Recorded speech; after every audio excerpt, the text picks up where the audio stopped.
Hello and welcome to Sharpening Her Edge, Season 1, Episode 2. It's time to have some more fun.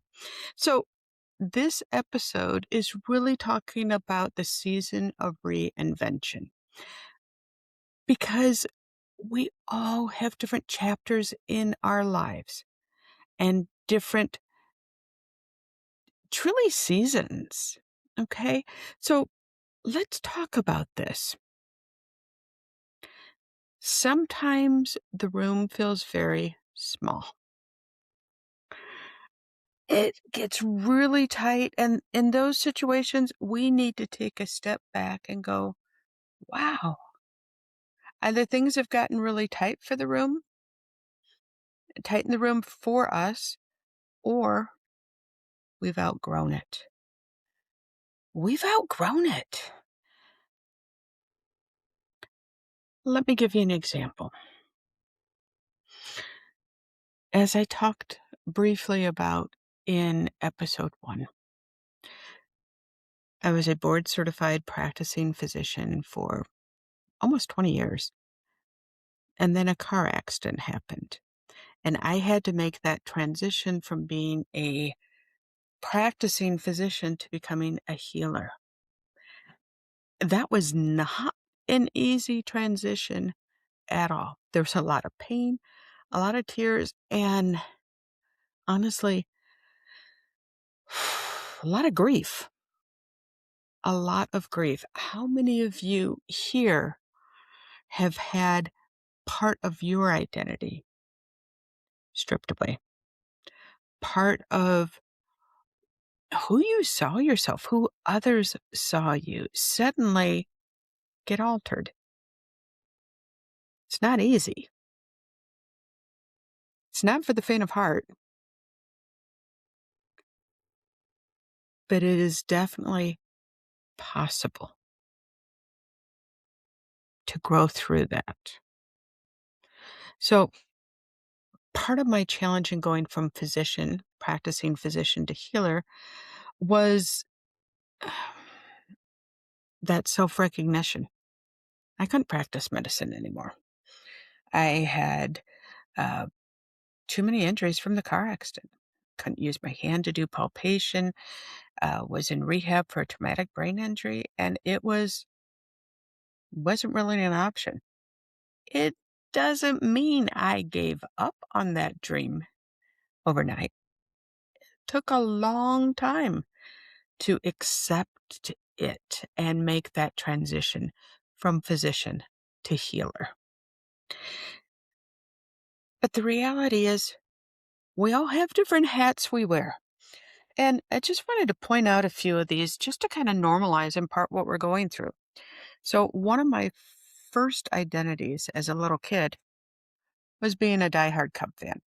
Growing up outside of Chicago, it was either the Cubs or the Sox. We don't talk about the Sox. We don't. We talk about the Cubs. So, diehard Cub fan. That was part of my initial identity. My dad was a Cub fan. My grandma was a Cub fan. I was a Cub fan, always cheering for that underdog. Another part of the identity is Disney. Always loved Disney. My grandparents lived in the Anaheim area. And so as a little kid, I thought all grandparents lived by Disneyland. Delusional, I know, but I was a little kid, okay? So give me a break. The next part of my identity was being an Illini. I went there for undergrad and med school. Being an Illini was part of my identity. And then being an athlete. Being an athlete was always part of my identity. This is a Portland to Coast hat for when I did relays. I jumped 4 years in a row. Another part of my identity is international traveler. I love traveling. I was an exchange student to, at that time, West Germany. Boy, that ages me.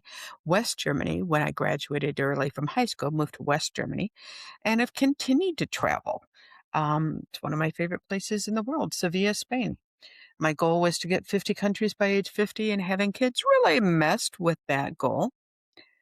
But I finally achieved it this past summer when we went to Liechtenstein. Another part of my identity is activist, is really working and supporting in the DEI field. So many different identities. So when we talk about the season of reinvention, part of it is acknowledging that we have many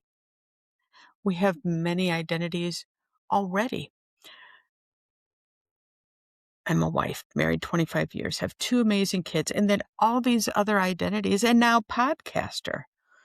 So when we look about identities in that season of reinvention, I think part what we need to do is recognize when we are reinventing. It can be extremely tear-provoking, painful, grief-causing, but it can also be somewhat exhilarating. But sometimes we have to get through that grief and tears first. But we all have different identities. We have different hats, so to speak, that we wear. And as we look at women in leadership, it's part of having so many identities that can be exhausting and time consuming. And it's making sure that we acknowledge and are in alignment with the different roles or hats we play. So what identity or role are you outgrowing right now? Do you feel like the room is tightening around you? Just think about it. To go ahead, stretch out, stretch out, stretch out, stretch out. When you think about where you're at right now, are you feeling constrained? Are you feeling limited by external or sometimes internal forces? That is a clue that it is time to grow. You don't belong in that small, little contained room. You were destined for bigger. You can choose to be bigger. Break that glass ceiling, open that window, open that door, get out of that space. It's amazing what you can find when you take that first step. So, different things, just acknowledging that that room is too small, looking for signs. If you're feeling that you are the one stretching all the time, but not really being challenged. If you're feeling that there's a lot of friction in your ambition with how you're aligned, if you feel this one's big, if you feel that you are editing yourself, if you're editing yourself and not allowing your true authentic self to emerge. Another sign is when you're feeling restless and not really understanding why you're feeling restless. Another sign that you can have is you find that you're mentoring more than you're growing. You see, this I know. If you're not growing, you're dying. We are wired for growth. And if that's not part of where things are at right now, if that's not in alignment with your identity, it's time to take a step back and go, whoa, it's part of the 6 human needs, the need for growth. I'll go into the Robbins Mendane's aspect here, probably in another episode, but we are wired for growth if we're not growing professionally, personally. However, that stagnation is killing our soul. And that's not a good space to be in. So why do we stay in this room too long? That's a huge question. That is a huge question. So I want to take a few minutes to kind of walk through that. Sometimes we're afraid to take a step out of that room. Even though it's tight, even though it's constricted, even though it is confining, we feel somewhat safe in that room and we feel afraid to take that step out. Another reason why we don't want to leave the room or feel like we can't is because of loyalty. Oh my gosh, what would it do to the team? I don't want to let anybody down. I don't want to let my patients down. I don't want to let my colleagues down. I don't want to let my team down.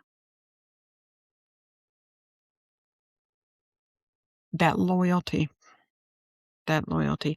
The other part is that external validation. The stuff that we get from doing it, from being in that room. We get sometimes kudos. A lot of times we don't get kudos. A lot of times we don't get that recognition, but sometimes we do. And it's that external validation, or sometimes even that internal validation. The next thing is sometimes it just feels comfortable. You had grown accustomed. And it takes energy. It takes energy to move out of that room.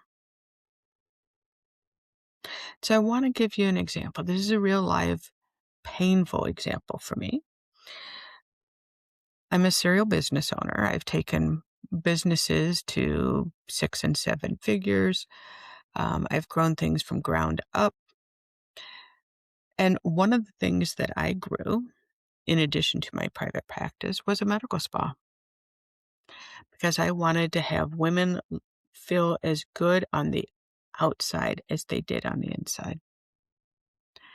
And it was very successful for a while until it wasn't. Until it wasn't.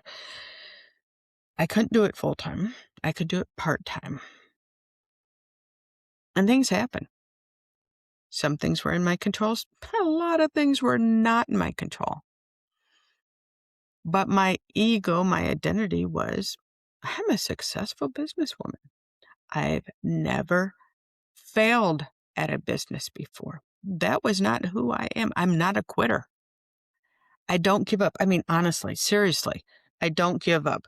I mean, we already talked about rooting for the underdog here, didn't we?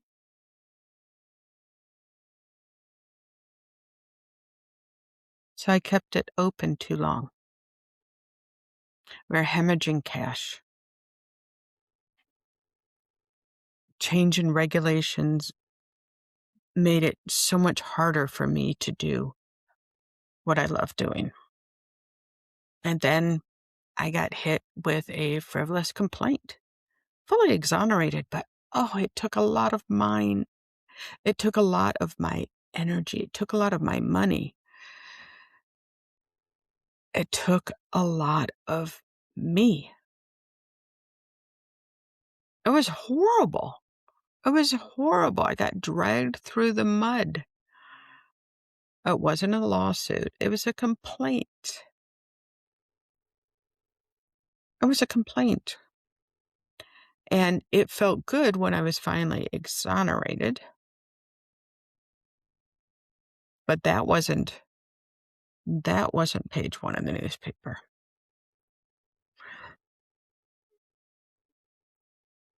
So I dealt with the complaint.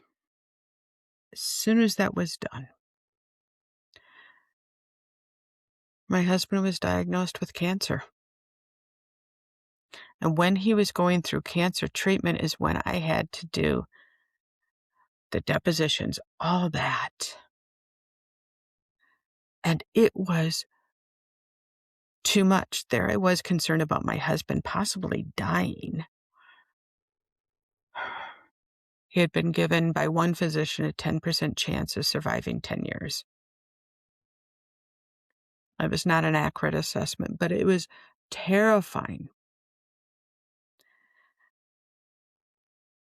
And I was literally eating myself to death in stress, trying to keep a failed business open, trying to navigate a frivolous complaint, trying to provide stability, the home front, while my husband was going through cancer treatment and dealing with partners who didn't understand any of it.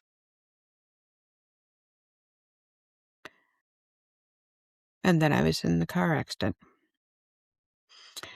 And people don't understand traumatic brain injuries. They think, oh, you look just fine. What's the deal? You look fine. Well, that's not reality with the traumatic brain injury.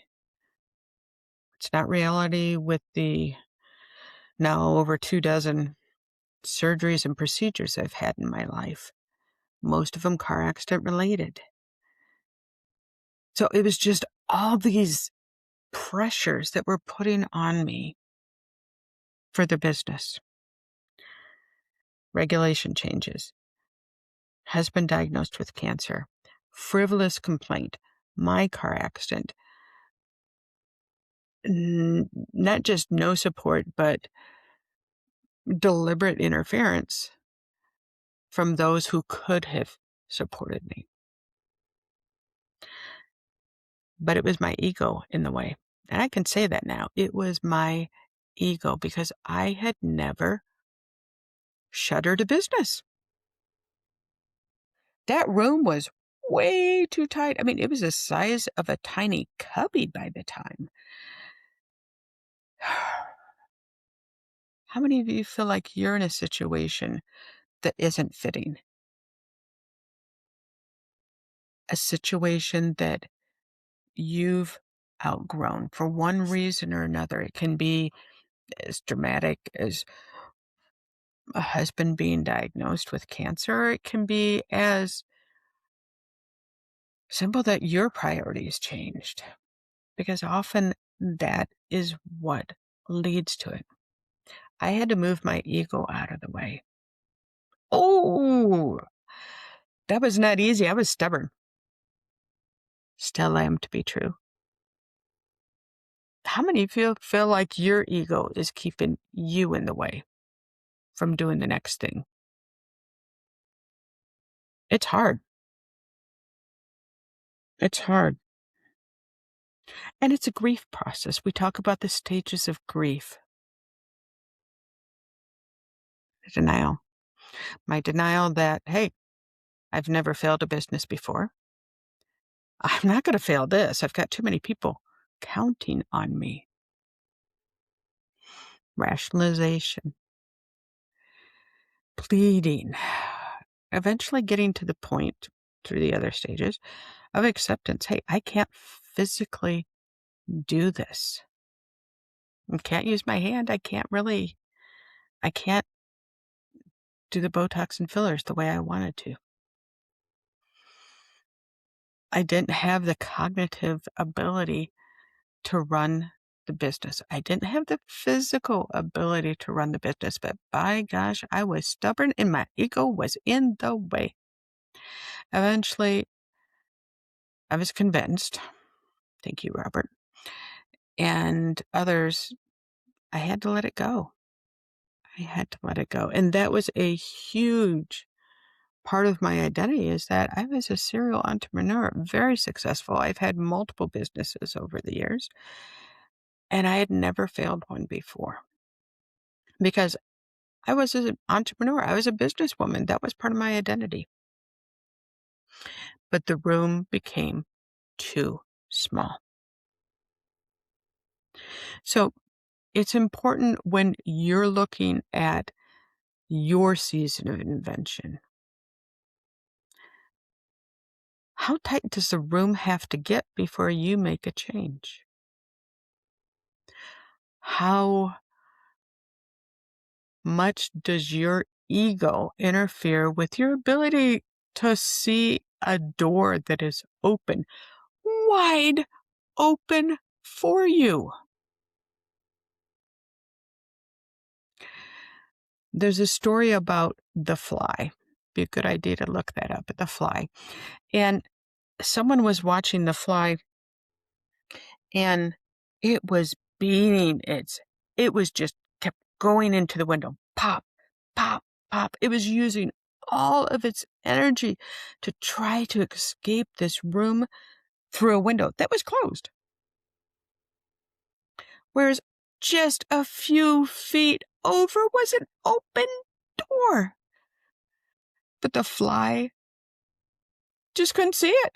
It couldn't see it. How many of us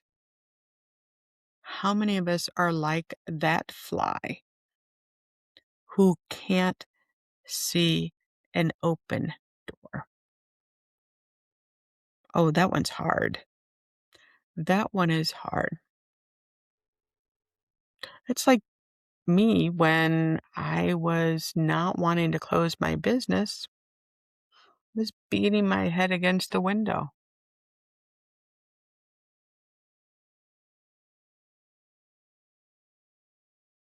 And it was okay for me to take a step back and sit in that grief and sit in that grief. And it's really part of that process when we have that season of reinvention to acknowledge that, yeah, sometimes this hurts. Sometimes people may be in academic medicine and decide they want to get into private practice or concierge medicine. Sometimes people have been an educator for years and decide that they want to try something else. Sometimes people don't get that the career can pivot, that our passions can change.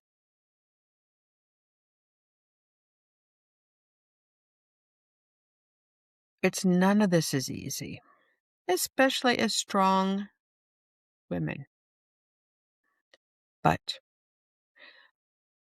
we can choose three things. I call it the three Ps.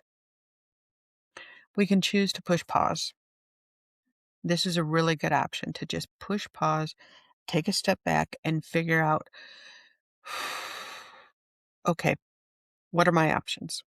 What are my options? Another thing we could do, another P word, is pirouette. We've all seen those amazing dancers just sit there and spin and spin and spin on toe. You don't have to do it on toe, by the way. But we find ourselves spinning and we're not moving forward. The final P is pivot. And sometimes sometimes you go from pause to pirouette to pivot. Sometimes it goes very quickly. Sometimes it takes a long time. Sometimes it doesn't move forward unless you take a step back and go, oh, I could have just pivoted. I could have just made that transition from being a clinically practicing physician to being a healer, to being a women's executive coach, to becoming an educator, now a podcaster. That didn't happen overnight. When you make that transition in pausing, pirouetting, and then pivoting, there's grief involved. So where are you at in your season of reinvention? And we all wear different hats. We all have different identities. And we will continue to collect different identities along the way. This is what I know. We are resilient. We are absolutely resilient. We are capable, absolutely capable. We can we can do hard things. We really can. So, hoping this gave you some insight into sharpening her edge in a season of reinvention. Appreciate you showing up for the podcast, and I look forward to sharing the next episode with you. For now, please hit subscribe and share with your friends. Be well.